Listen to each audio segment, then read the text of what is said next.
Hello guys, it's me, Red Dinosaur, and today in Forza Horizon 5 with the Plymouth Barracuda, the car for this week in Forza Horizon 5 that you can get for only 20 points on this week playlist. But before we start, I really want to let you know what I didn't make any videos on the past month.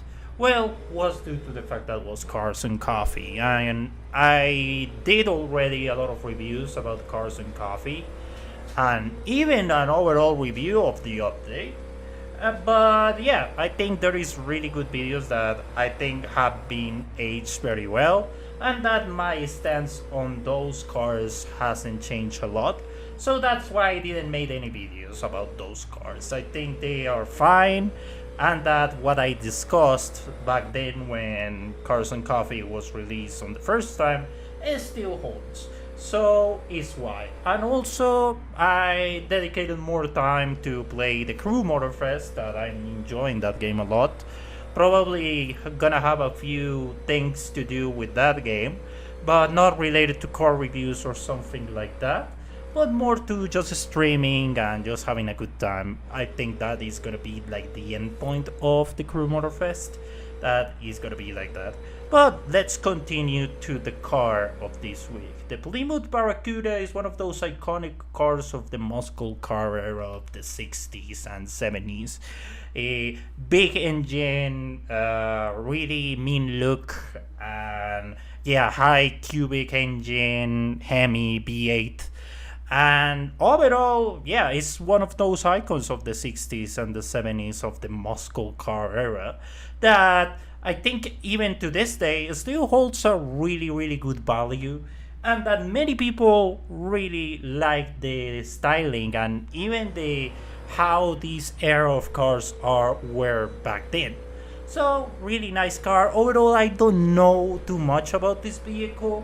I'm not a big fan of muscle cars, so it's why I decided not to talk about much about it. Because, well, if I'm an ignorant of a car like this, I just prefer not to speak about it, or just at least be learn more about it instead of just talking nonsense. So let's talk about the performance about this car, and it's really surprising. I was expecting a car that had a really good acceleration, really good top speed, but drives like a boat.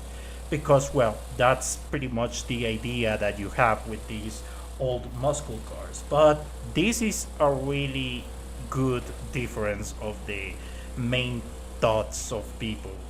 I think this car drives really well, especially on B700. I think the car shines the most in that place, especially if you're focused to handling. The car drives very well, and it's something very surprising of a Plymouth Barracuda of the 70s. Is something that you don't expect. And the top speed, well, you are sacrificing a lot of top speed and especially acceleration, but I think the car just drives really good. Especially if you don't go insane with the engine swapping and all that stuff. You can get really good performance with only 330 horsepower. I think the car is where it shines the most and where holds really well in its competition with classic muscle cars. I think the car, especially well tuned, can have a really good opportunity there. But yeah, that's pretty much all I wanted to talk about this car. I really like it. Probably gonna drive it more on Forza Horizon 5. But yeah, especially these days that I'm more keen to the Crew Motorfest, well, maybe I will just jump around to the good old Xbox and drive it around a bit more. But yeah, that's pretty much it, guys. Let me know your opinions in the comment section right there. If you like it, if you not, if you want to skip it or keep it in your collection. So that's pretty much it. Thank you very much, guys, and see you on the next one. Goodbye.